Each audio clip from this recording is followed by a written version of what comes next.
Sono Kiki e ti do il benvenuto sul canale. Oggi inizia una nuova serie nella quale vedremo come dipingere i protagonisti di Descent, Leggende delle Tenebre. Per il primo episodio partiamo da Vyrix. Prima di cominciare ti ricordo che se non vuoi perdere nessuno dei prossimi episodi puoi iscriverti al canale e attivare la campanella delle notifiche. Ma ora cominciamo!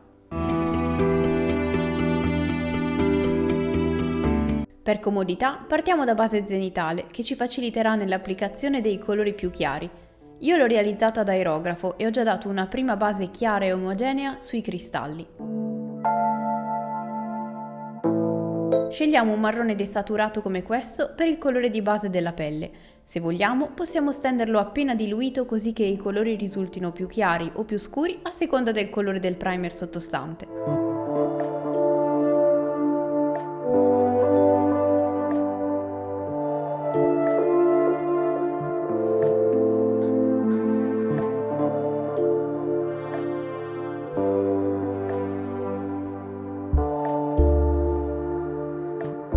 Aggiungiamo ora un elemento decisamente colorato, creando il colore di base della stola.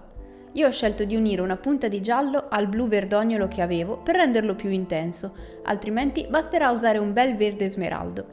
Anche qui creiamo una base liscia e omogenea su tutto il tessuto superiore.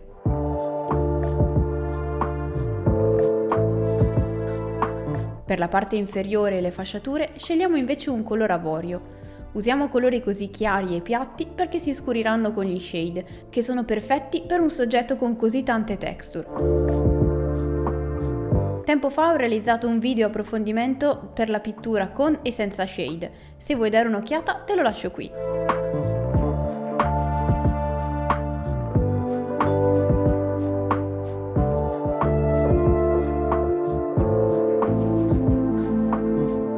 Scegliamo un bell'oro metallizzato intenso per il bastone. Per mantenere il livello di queste miniature da gioco, ma con qualcosina in più, ho preferito non usare la tecnica del metallo non metallo, preferendo invece i colori metallizzati.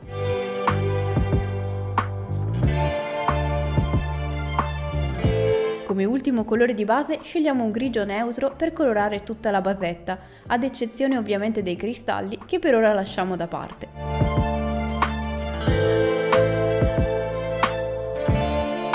Passiamo ora a scurire tutti i recessi usando gli shade. Ne useremo due, partendo dal primo, ovvero Coelia Green Shade, che useremo su tutta la stola verde. In caso non l'aveste, vi consiglio di comprarlo, perché è fantastico, ma a parte gli scherzi, vi consiglio di creare un mix tra uno blu e uno verde, così da creare una tonalità che ben si sposa con il verde smeraldo.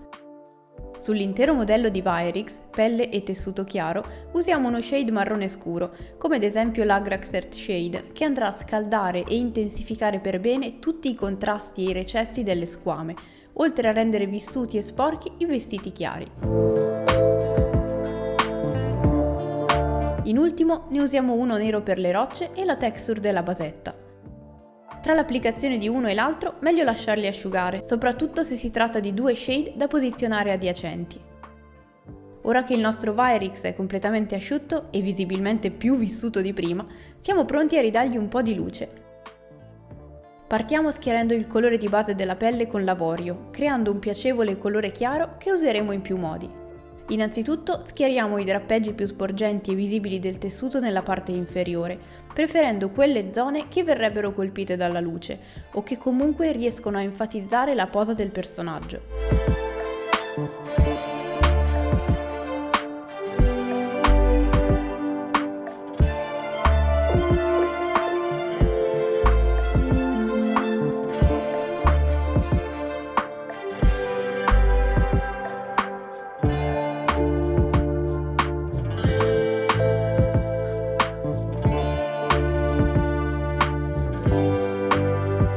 Coloriamo anche i denti, gli occhi e le unghie.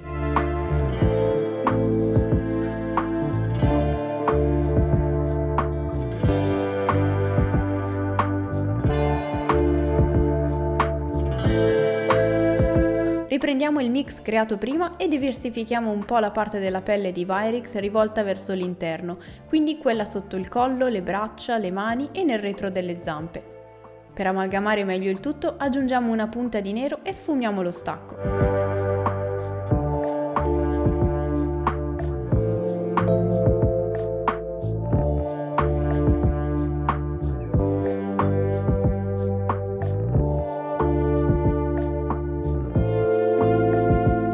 Coloriamo anche le singole scaglie, soprattutto quelle rivolte verso l'alto, senza sporcare i recessi, e diamo luce alle parti più voluminose delle zampe.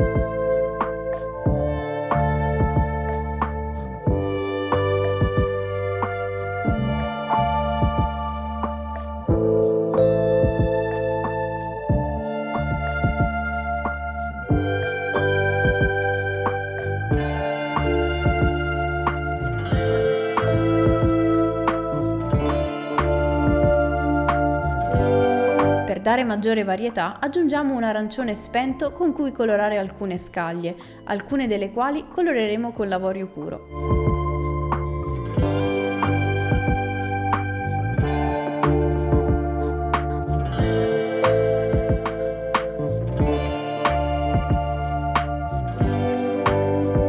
Seguendo questa linea schiariamo anche la testa e le corna. Importante è lasciare ben distinte le parti della pelle chiara rivolta verso l'interno e la parte chiara colpita dalla luce, così da rendere chiari i volumi pur usando lo stesso colore. Passiamo ora a ripulire il bel drappo verde, riprendiamo il colore usato come base e nel frattempo facciamo anche un mix aggiungendo del bianco.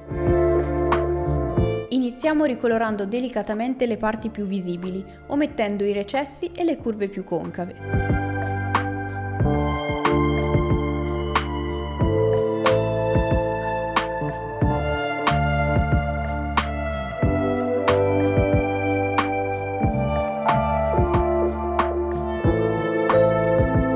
Con il mix più chiaro e un pennello più sottile lavoriamo all'interno delle parti appena colorate, restringendo le zone colpite e concentrando ulteriormente la luce in quei punti.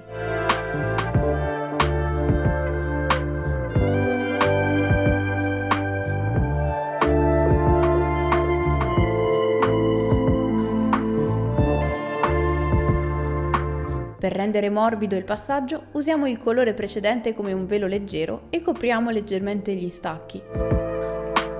Se vuoi approfondire le consistenze del colore, ho realizzato un video che ti lascio qui.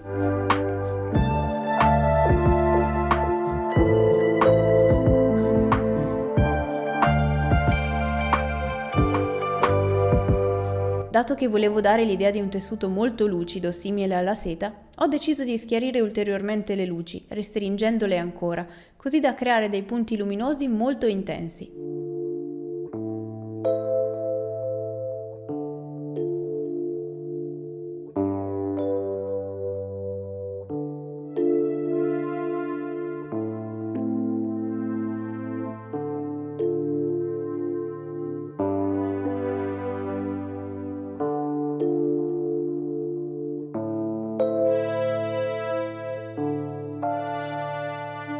Una volta soddisfatti del risultato, coloriamo anche gli occhi, creando così un richiamo cromatico, e siamo pronti a passare finalmente ai cristalli.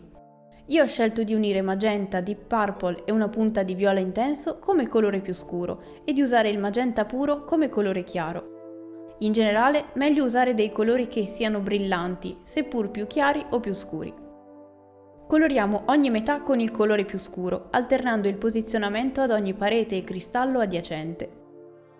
Cosa importante, se non è già stato fatto all'inizio, prima di colorarli è meglio creare una base bianca omogenea e coprente in ogni parte dei cristalli, così che risultino più luminosi i colori che applicheremo adesso. Coloriamo le metà rimaste con il magenta.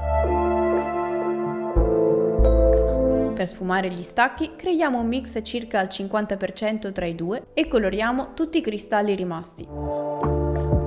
Al momento appare tutto poco definito, ma con un pennello sottile e il bianco andiamo a profilare ogni spigolo di ogni singolo cristallo, magari senza arrivare proprio fino a terra con alcune linee, ma iniziando appena sopra. Questa operazione, per cui ci vuole un minimo di pazienza, renderà tutto più appariscente e simulerà la luce che si riflette sugli spigoli.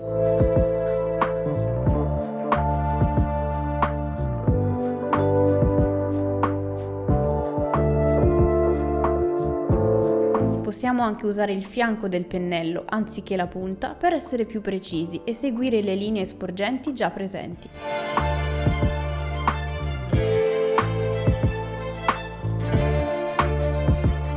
Creiamo ora un mix più chiaro, con il quale colorare alcuni lati rivolti verso l'alto e creare alcune sottilissime linee diagonali nelle estremità di alcuni cristalli, sempre per simulare l'effetto della luce.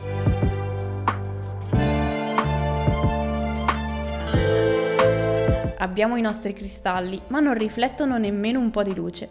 Per farlo prendiamo un colore fluo come questo magenta, con il quale andiamo a intensificare il colore delle parti più chiare, passandone un velo leggero anche sulle linee diagonali.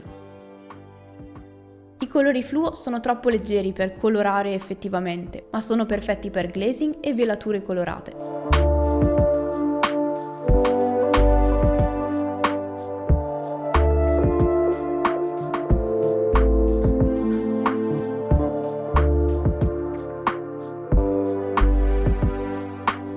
Per dare luce anche alla basetta, diamole prima un po' di volume con un leggero dry brush, passaggio che si potrebbe anche scegliere di fare all'inizio se si ha paura di sporcare il resto della miniatura. Ora che abbiamo messo tutte le parti in risalto, passiamo ancora la velatura fluo sul terreno, tenendo il pennello quasi orizzontale così che colpisca bene o male solo quelle più chiare. Coloriamo appena anche i sassi e la coda che si attorciglia sui cristalli. Aggiungiamo un pochino di luce nella parte alta del bastone metallizzato, con un oro più chiaro se ne disponiamo oppure semplicemente usando quello di base.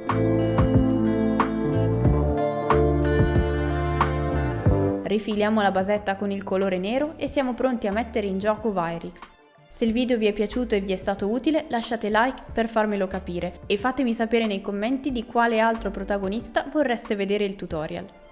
Io come sempre vi ringrazio di aver visto il video fino alla fine, vi do appuntamento al prossimo e fino ad allora siate creativi!